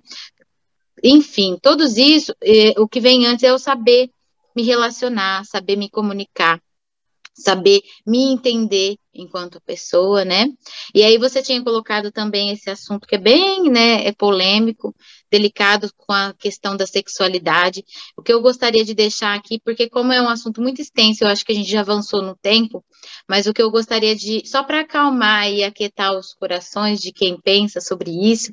Então, sexualidade, ela é inerente ali ao ser humano, isso vai, em algum momento, vai ser uma pulsão que vai naturalmente aparecer, mas que a gente se preocupasse em ensinar aos nossos filhos a se proteger, porque criança não namora, criança é criança, né? Isso vai surgir ali na adolescência, essas questões, ela não namora, seja o amiguinho do mesmo sexo, seja do sexo oposto, ela não namora. Se surgir essa conversa com a criança, a gente vai falar sobre que não há nenhum problema nisso, né? Não há nenhum problema se no futuramente ela tenha esse interesse, mas que agora, ela sendo criança, o que ela tem que se preocupar é em brincar, né? E ela ouvir também ali, que não adianta nada eu falar para o meu filho ou para minha filha que ela precisa respeitar os próximos, e ali dentro do meu contexto familiar, da minha família, eu vou falar mal de alguém por conta da sua sexualidade, ou diminuir a capacidade de alguém, ou fazer piadas pejorativas, né, com pessoas diferentes. Aqui eu tento excluir muito a palavra estranho. Às vezes o meu filho vê algo diferente, ele fala, ai, que estranho, né, criança pequena, aí eu falo, é diferente. Então a gente precisa ensinar os nossos filhos a lidarem com o que é diferente de uma forma natural, porque ninguém é igual a ninguém, né, mas no sentido de proteger as nossas crianças, é sempre lembrar, a criança não namora, nem de brincadeira, às vezes, namoradinho, não é bacana, porque se a gente quer proteger os nossos filhos de situações de abuso, a gente ensina o que é privado dele, o que ninguém pode tocar, o que ninguém pode mexer, Isso é uma educação protetiva, que a gente fala educação sexual, mas é ainda educação protetiva, protegendo as crianças, né, de possíveis situações aí de abuso, que infelizmente existe aí, e mais perto do que as pessoas imaginam, né? Obrigado, viu, Fê? E aí, Marcos Contiara, para a gente fechar, que a Lourdinha já mandou 10 mensagens aqui para mim, falando que eu estourei o tempo. Sintetizando tudo isso daqui e entendendo um pouco dessa questão toda familiar, não só o Centro Espírita Edgar Armand, mas os centros espíritas, né? Já que a maioria aqui é espírita, nós estamos preparados para lidar com a família, receber a família em entrevista, tratamento, evangelização infantil, ou não? Estamos distante ainda. Veja, Marcos, boa noite a todos. O problema não é de agora, né? Esses conflitos que a gente tem em família. Esse problema vem de longe. Eu vou relembrar rapidamente, vem do Êxodo, né? Lá, quando os nossos patriarcas lá, Abraão, Jacó e Moisés, mais especificamente Moisés, lá no deserto, o que ele passou? Ele tinha todas aquelas pessoas como seus familiares, não só homens, mulheres, crianças, né?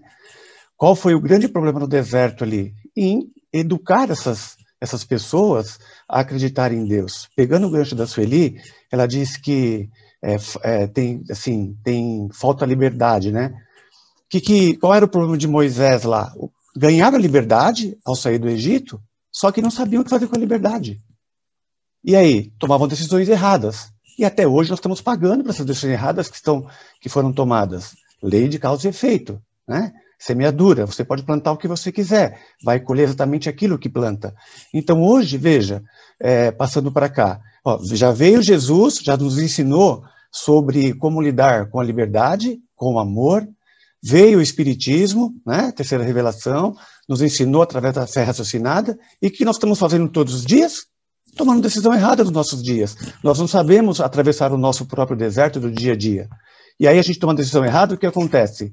Tem que reparar essa decisão. Então, no grupo familiar, eu acho que a gente ainda precisa, aproveitar a nossa bendita doutrina.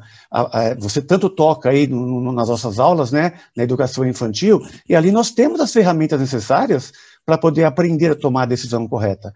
Quanto menos decisão errada a gente tomar, usando do nosso livre-arbítrio, da nossa liberdade, lá na frente nós temos que colher menos ou colher o que plantamos agora. Então, na minha opinião, nós precisamos acertar, deixar de tomar decisão errada hoje, decisão emocional, seja lá no grupo financeiro, no grupo do trabalho, na família, no clube, no próprio centro espírita, na igreja, enfim, nós precisamos pensar, né, antes de tomar decisão, porque depois de tomada, a lei é divina e imutável. Plantou, colheu. Perfeito, Marcos. Eu, particularmente, gostei muito do encontro de hoje. Eu acho que foi bem válido, porque eu acho que mais do que uma informação é desconstrução, né? E essa ideia de família parte do que? Aceitar não só a minha, mas aceitar a do outro também. Porque é que eu falei, a nossa família é muro com muro, né? As minhas decisões, os meus costumes vai partilhar com o costume do meu vizinho da direita, com o vizinho da esquerda, com o vizinho da frente, com o vizinho de trás, logo com toda uma sociedade. É que, infelizmente, a Lourdinha me deu um tempo curto aqui para falar tanto assunto, né?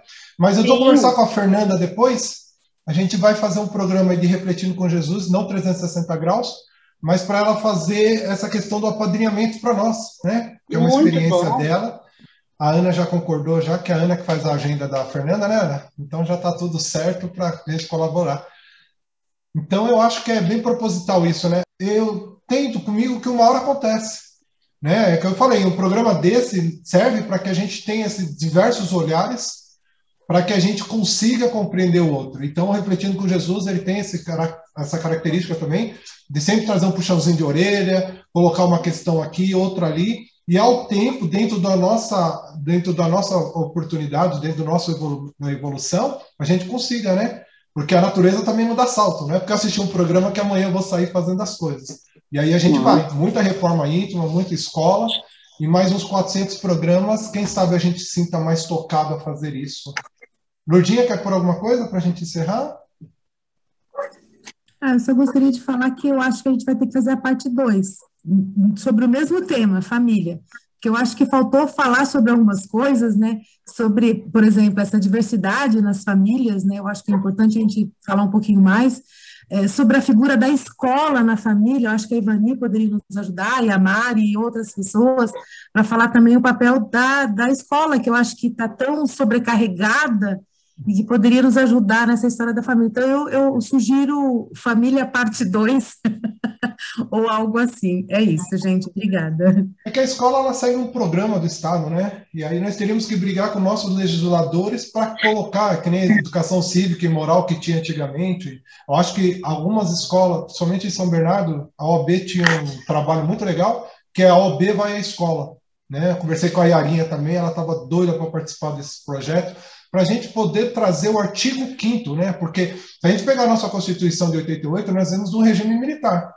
Então, o artigo 5º ele veio para nos proteger como cidadão. E aí eu pergunto, alguém sabe o artigo 5º? Não sabe, mesmo porque tem quase 86 incisos. Então, é legal a gente trazer isso aí para a criança, principalmente o segundo, que ninguém é obrigado a fazer ou deixar de fazer algo, a não ser por força de lei. Se não tiver lei em ponto, você não é obrigado. Isso é fundamental. Então, falta sim, Lu, a gente combinar de fazer isso daí e discutir, porque vai ser sempre bem-vindo. Daqui a pouco a Ana vai convidar outras colegas, a Gar, infelizmente, não pôde entrar, e aí a gente vai fortalecendo o grupo como um todo, né?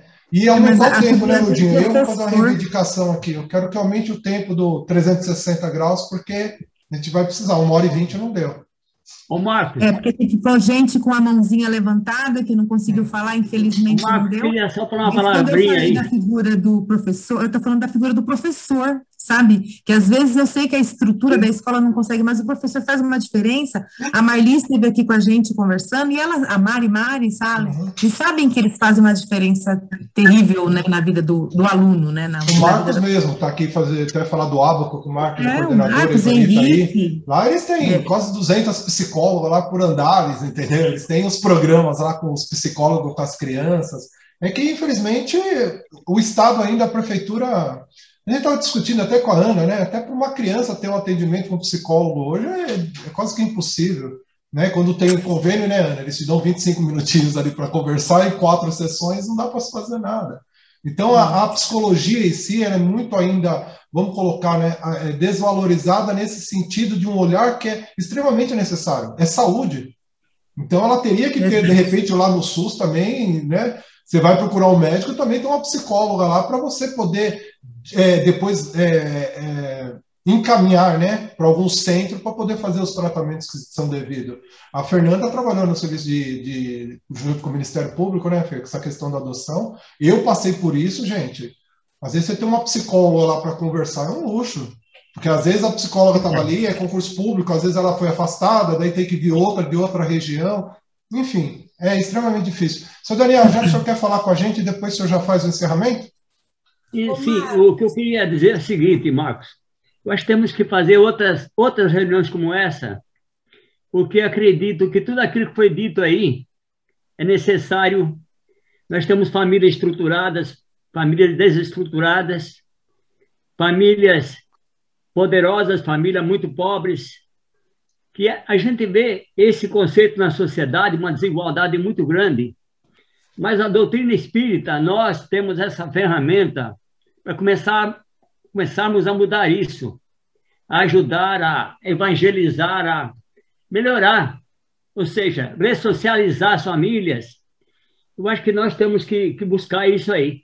Então, eu acho que outras reuniões que podemos fazer vai nos trazer mais ferramentas. Como trabalhar isso? Eu acho que o trabalho que vocês já fazem, a Escola de Aprendiz do Evangelho, inclusive a evangelização infantil, a evangelização dos pais, é o começo desse caminho.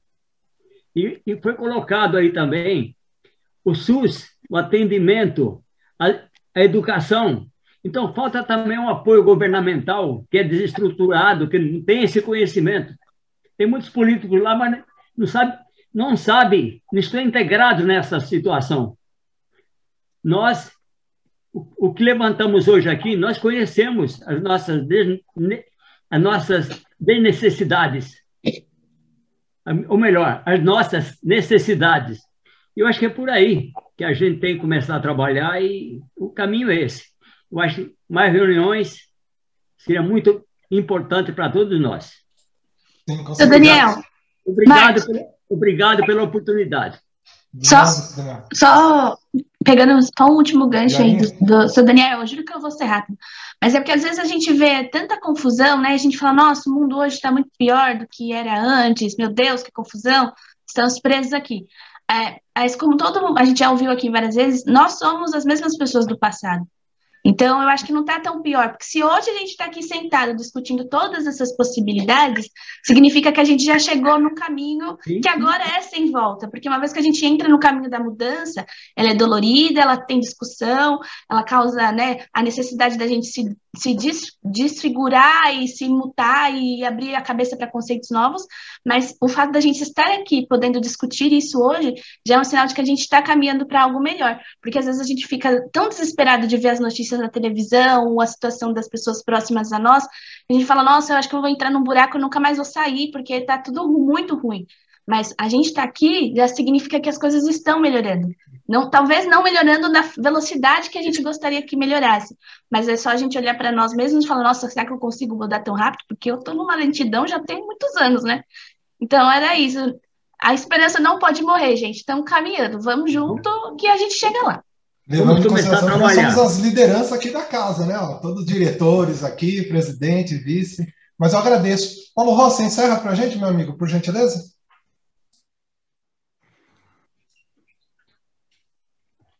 Vamos então, nesse momento, elevar o nosso pensamento a Jesus e agradecer a Ele pela oportunidade que tivemos nessa noite de reflexão, que a sua luz ilumine os nossos caminhos, ilumine as nossas mentes, os nossos corações, as nossas tomadas e decisões, para que sejam pautadas no amor, na caridade, ao nosso próximo. Agradecer a Deus por estarmos reunidos nesse momento. Pai nosso que estás no céu, santificado seja o vosso nome, venha a nós o vosso reino, seja feita a vossa vontade, assim na terra como no céu. O pão nosso de cada dia nos dai hoje, perdoai as nossas ofensas, assim como perdoamos a quem nos tem ofendido. E não nos deixes cair em tentação, mas livra-nos do mal. Pois vosso é o reino, o poder e a glória para todo sempre. Graças a Deus, graças a Jesus. Gente, agradeço e peço perdão por estourar o tempo, né? Mas não deu para segurar. Agradeço demais, boa semana a todos e até o próximo. Boa noite, pessoal. Boa noite. Boa noite. Boa noite, boa noite, Belinha. Ótima semana, fica com Deus. Boa noite, boa noite, amigos. gente. Boa semana. Obrigado, Osmarina, Loísa, Porto, Simone, obrigado, Gabi. Boa noite a